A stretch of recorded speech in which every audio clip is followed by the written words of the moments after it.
back. Let's talk about why you need a digital marketing strategy, because honestly, if you clicked on this, I'm guessing you probably have a little bit of hesitation or frustration around your digital marketing, and I get it.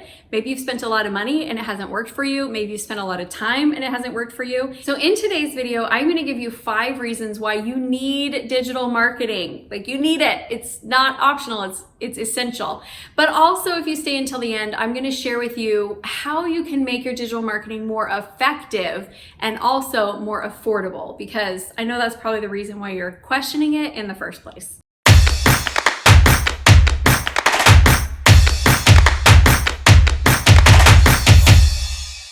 I'm Amy Walker, and to be honest, I have helped a lot of clients who have a little bit of post-traumatic digital marketing disorder. Like, they've been burned, you guys. They have spent a lot of money on Facebook ads and never got a client. Or they've spent a lot of money with a social media manager and never got clients. And now they're coming to me and they're feeling like the whole thing is messed up and broken, and they're not even sure that they want to play in that space anymore. I don't want it. I don't want it. I get it. I understand where you're coming from, but I also am going to share with you at the end a case study of one of my clients, a real business who took their sales and marketing online, and because they did, it allowed their business to soar through the pandemic, and they're coming out of the pandemic actually in an equal or stronger place with where they were before they went in. That, my friends, is the power of digital marketing. But first, let's jump into why are the 5 reasons like you absolutely have to have digital marketing. Number 1, customer loyalty is not what it used to be. Like, people don't just continue to go back to the same business over and over and over again because they like them and because it's convenient. A lot of us have been home for a long time. We're still spending a lot more time online than we were before. And so the way that we engage is different, and we're no longer as loyal to one place as we were. We kind of follow where the content follows. So if you want to be relevant to your clients, you need to be in front of them often. They need to be seeing you. They need to be hearing from you, and it needs to be really regular. Consistency is king. If you are inconsistent with your content creation, guess what happens? The platform decides that they don't like you. I don't like you. So what will happen is you could create one really spectacularly amazing, great video, and you put it out there and it gets some good engagement. Well, then, maybe 4, 5, 8 days goes by, and you get back on the platform again with some really good content. And not very many people see it, not very many people engage with it. It's because you weren't consistent, and now the platform has decided they're not going to show your stuff to as many people. But if you're going to be doing YouTube, for example, I recommend 1 to 3 videos a week minimum. If you're going to be on LinkedIn, you could probably get by with once a week content. If you're going to be on Instagram or TikTok or Facebook, you're going to need daily content. And that consistency is so important because, again, we want to be top of mind for customers. We want them to think about us when they think about their needs. Next, let's talk about your competition. Now, I know at the end we're gonna get to budget and we're gonna get to how you can be more affordable here. But first, before we get to that space, I just want to talk about the fact that if you're not on social media, your competition is. And if you're not doing digital marketing, your competition is. So it used to be that, like, if you weren't doing digital marketing, you just didn't have access to all of those new sales. But now, if you're not doing digital marketing, you're probably losing your customers to your competition. Because again, we're engaging with these brands online, and it's awesome, and we are buying things from people that we've never bought from before. So if you're not there, your competition is, and your sales are going to be going to your competition. Oh, that's nice. Now, at the end, I am going to share with you some things about budget control, because I know, you guys, I get it. I have the same thing too. I'm a small business. I cannot compete with the big business advertising dollars as some of my competition has, but that's okay. I don't have to because of the strategy I'll share with you at the end. So make sure that you stick with me. Reason number 3 why you've got to be online is because the pandemic changed the whole game for everybody, you guys. And I'm not trying to make predictions about the pandemic. I don't know how long it's going to last. I feel like it's going in waves, and it might be with us for a while. I don't know. I do not have a crystal ball. But I kind of have a crystal ball on consumer behavior, and that, my friends, has changed. I don't know about the pandemic. I do know about consumer behavior. It is different. We are not the same people as we were 2 years ago. Our expectations as consumers have adjusted.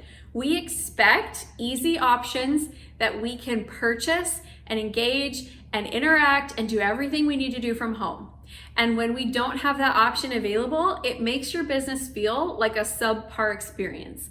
Like if I have to call you to order something and I can't do it online, or I can't reschedule my appointment online, or I can't, like, if that's not available for me, it feels like a subpar experience now. It feels like you're behind the game. Totally agree. And I do want to share with you in just a minute my client study where they were in a very affected industry, and yet they were able to end their number on track for their goal when most of their competition ended really far behind where they had planned to be. So digital marketing, my friends, it works.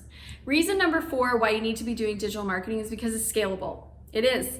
A lot of the things that we do in person, there's only so much of it we can do. So for example, if you're doing like networking, BNI, how many BNI groups can you be a part of? Like how many meetings can you actually attend each week? At some point, you can't do any more. Same with events.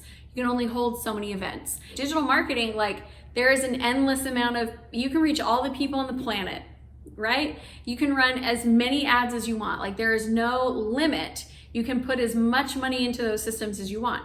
So it is scalable and it will grow with you as your business grows. Now, I do have a very strong opinion that I will share with you in just a minute about budget control, because I don't necessarily want you to think that just because you can spend an endless amount of money that you should spend an endless amount of money. So we'll talk about that in just a minute. But first, we have to do reason number 5. This is like a perfect segue into reason number 5. It's actually budget. So as much as we love to complain about the cost of a lead on Facebook, and believe me, I love it. It's my favorite rant to do, like to talk about how expensive it is to get a client online. The cost of acquiring a new client is high. I like to complain about it as much as you do. And yet, it's so much less expensive than the old school things that we had access to before. Think about it. Back in the day, you could do print advertising, so like newspaper, magazine. You could do radio, you could do TV, you could do direct mail. That was it. Those were literally your only options. And now we have so many more options at our fingertips. But I promised you I would talk to you about how to make your marketing more effective and more affordable. Let's dive into that, because I think that's really the most important part that we're going to talk about today. Let's talk about effectiveness. Part of the reason people get really, really frustrated with their digital marketing is because they start putting money into something that they don't know if it works. And that, my friend, is pretty much worse than going to Vegas and just gambling away all your dollars. The first time I ever went gambling, it was when I turned 21 and my husband took me, and he's like, this is gonna be so fun. We'll go to Vegas. And I put 20 bucks in a slot machine and I won at the beginning. And then he was like, okay, now you gotta bet double, you gotta bet double. And within 10 minutes, my 20 bucks was gone. And I was so mad. I was like, I could have bought a shirt from Ross. So I'm not much of a gambler. Like, I like to know that my money is gonna turn into something. So here's what I do. This is my number 1 tip for effectiveness and affordability. Do not pay for traffic until you have proven the sales process. So for example, let's say you build a new funnel. Awesome. Put that new funnel in front of your existing audience, your email list. Or use affiliate marketing where you don't have to pay for the lead up front, you pay for them when they convert. Run people through that funnel organically first. Then when you know that it works, now is the time to put some budget behind it. So my second tip for effectiveness and affordability is that I don't try to get all my leads from one place. I don't recommend that you have all your marketing eggs in one basket. I think you need to diversify. I think you need 5 to 7 different lead generation strategies that all bring leads into your business. Guys, this makes such a big impact. I have a client right now that just had their first 6K month ever, and the biggest thing that we changed, number 1, was we diversified their marketing. So now they had multiple lead gen sources, and number 2, we actually had them start following up with their leads, but that's a different conversation for a different day.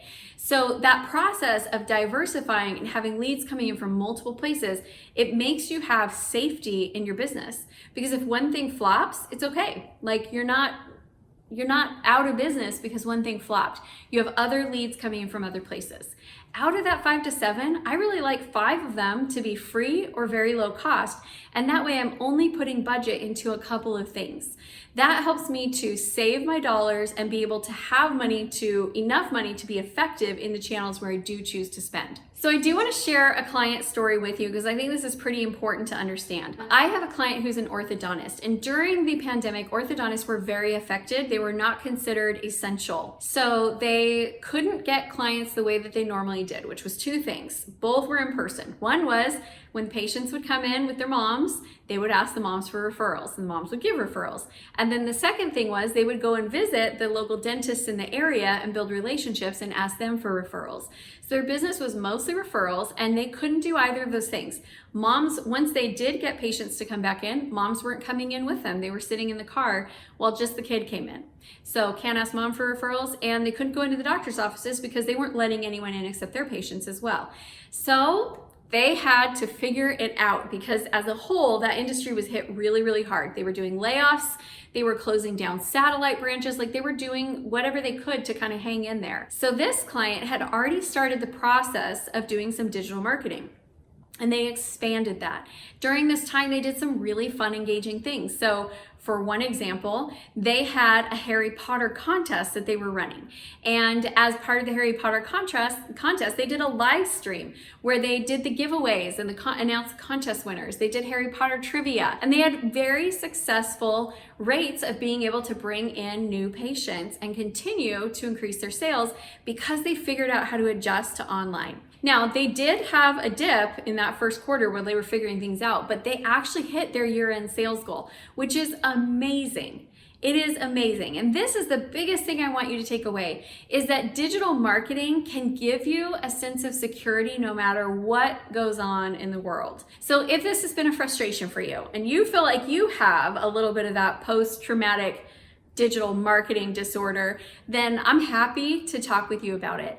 The next step would be to go and click the link for our Sales and Marketing GPS. You're going to answer some questions about where your sales and marketing is at, and then I'll get that. I'll send you an improvement plan, and also we can schedule a time to talk and actually go through where you're at, where you want to be, what some of your specific opportunities are. All right, my friends, now you know why you need digital marketing. And the next video that you're going to want to watch is what is the difference between digital marketing and social media. Kind of important to understand, so make sure you go click that next video.